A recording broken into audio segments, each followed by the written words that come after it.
देव प्रबोधिनी देवउठनी एकादशी व्रत कब है, यह जानना चाहते हैं तो आपको बता दें कि देव प्रबोधिनी एकादशी, जिसे देवउठनी एकादशी और हरि प्रबोधिनी एकादशी भी कहते हैं, वह इस साल 12 नवंबर दिन मंगलवार को है। इस व्रत का आरंभ 12 नवंबर को सूर्योदय से हो जाएगा और इसका पारण 13 नवंबर को किया जाएगा। इस बार कार्तिक माह की एकादशी 11 नवंबर को शाम के 6:46 तक और 12 नवंबर को शाम 4:04 तक रहेगी। ऐसे में 12 नवंबर को उदय तिथि में होने के कारण देवउठनी एकादशी का व्रत इसी दिन रखा जाएगा। वहीं इसका पारण 13 नवंबर को सुबह 6:42 से 8:51 के बीच किया जाएगा। देवउठनी एकादशी कार्तिक मास में शुक्ल पक्ष की एकादशी तिथि को आती है।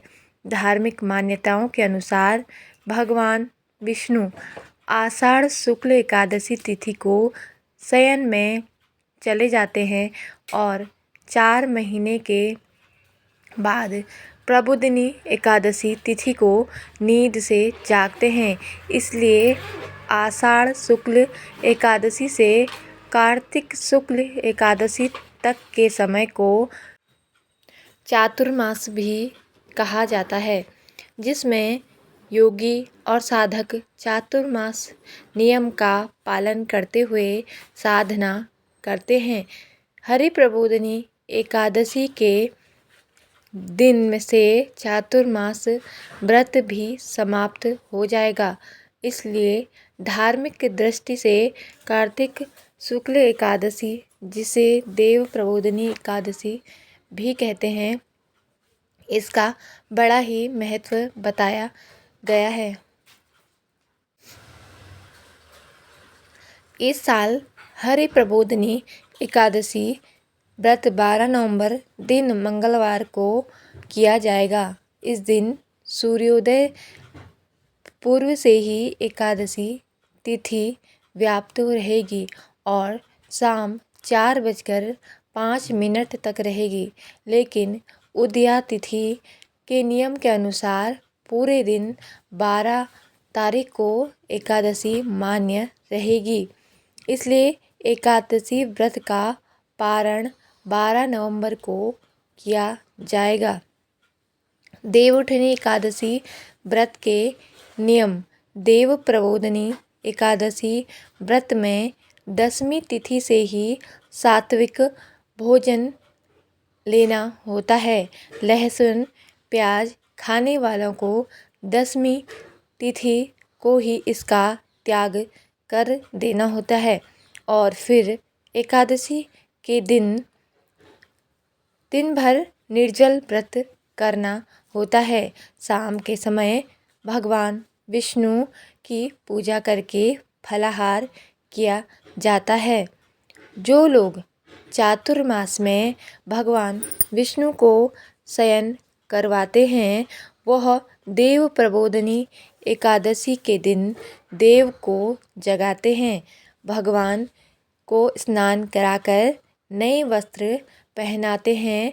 व्रतियों के लिए यह नियम यह भी है कि इस रात जागरण करते हुए भगवान का भजन कीर्तन करें और अगले दिन द्वादशी तिथि को ब्राह्मणों को भोजन कराकर उन्हें दक्षिणा देना चाहिए। फिर अन्न जल ग्रहण करना चाहिए। इस प्रकार से देव प्रबोधिनी एकादशी का व्रत करने से श्री हरि विष्णु की परम कृपा होती है। देवउठनी एकादशी देव प्रबोधिनी एकादशी कब है? देवउठनी एकादशी व्रत 12 नवंबर को है, जबकि एकादशी तिथि 11 नवंबर को शाम 6:47 से लग जाएगी। देवउठनी एकादशी का पारण कब किया जाएगा? देवउठनी एकादशी का पारण 13 नवंबर को द्वादशी तिथि में सुबह 9:30 तक कर लेना उत्तम रहेगा। चातुर्मास कब समाप्त होगा? देवउठनी एकादशी 12 नवंबर से चातुर्मास व्रत नियम समाप्त हो जाएगा। देवउठनी एकादशी को देव प्रबोधनी एकादशी भी कहा जाता है। देवउठनी एकादशी को अत्यंत उत्तम माना जाता है। यह दिन भगवान विष्णु की पूजा के लिए समर्पित है।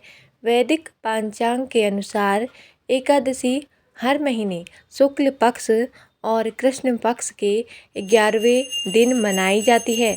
ऐसा कहा जाता है कि इस व्रत को रखने से सुख और सौभाग्य की प्राप्ति होती है, साथ ही व्यक्ति को मोक्ष मिलता है। जब यह पर्व इतने करीब है तो आइए इसकी सही तिथि के बारे में जानते हैं, जिसको लेकर लोगों के मन में कन्फ्यूज़न लगातार बनी हुई है। तो चलिए जानते हैं एकादशी तिथि पर प्रातः स्नान करें, भगवान विष्णु के सामने व्रत का संकल्प लें।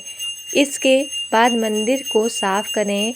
एक वेदी पर भगवान विष्णु और धन की देवी माता लक्ष्मी को विराजमान करें। भगवान को पंचामृत से स्नान करवाएं। पीले फूलों की माला समर्पित करें। हल्दी या फिर गोपी चंदन का तिलक लगाएं। पंजीरी और पंचामृत का भोग अवश्य लगाएं। विष्णु जी का ध्यान करें।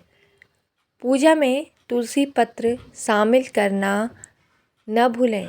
आरती से पूजा को पूर्ण करें।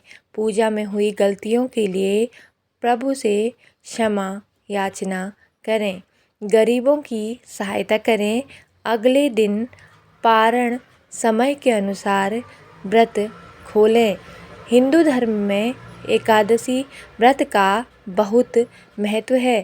साल में कुल 24 एकादशी पड़ती हैं, यानी हर माह में 2 एकादशी के व्रत रखे जाते हैं। पहला कृष्ण पक्ष में और दूसरा शुक्ल पक्ष में पड़ता है। एकादशी का व्रत श्री हरि विष्णु जी के लिए रखा जाता है। ऐसी मान्यता है कि इस व्रत को करने से जीवन के समस्त दुख परेशानियों का अंत हो जाता है। एकादशी पूजा विधि। पूजा अनुष्ठान शुरू करने से पूर्व सुबह जल्दी उठकर स्नान करें। एक वेदी पर श्री हरि विष्णु की प्रतिमा और देवी लक्ष्मी की प्रतिमा श्री यंत्र के साथ स्थापित करें। पंचामृत और गंगा जल से उनका अभिषेक करें। उन्हें पीले वस्त्र अर्पित करें। गोपी चंदन व कुमकुम का तिलक लगाएं। दीपक जलाएं और उन्हें फूल माला आदि अर्पित करें। 5 मौसमी फल, सूखे मेवे, पंजीरी, पंचामृत और मिठाई का भोग लगाएं। भोग में तुलसी पत्र अवश्य शामिल करें। श्री हरि के वैदिक मंत्रों का जाप करते हुए विष्णु सहस्त्र नाम का पाठ अवश्य करें। आरती से पूजा का समापन करें। श्री हरि पूजन मंत्र ओम नमो नारायण श्रीमन नारायण नारायण हरि हरि श्री कृष्ण गोविंद हरे मुरारी हे नाथ नारायण वासुदेवा तो दोस्तों, आपको यह कथा कैसी लगी कमेंट करके ज़रूर बताएं और ऐसी ही आध्यात्मिक और ज्ञानवर्धक कहानियाँ सुनने के लिए हमारे चैनल को सब्सक्राइब ज़रूर करें। धन्यवाद। जय माता दी।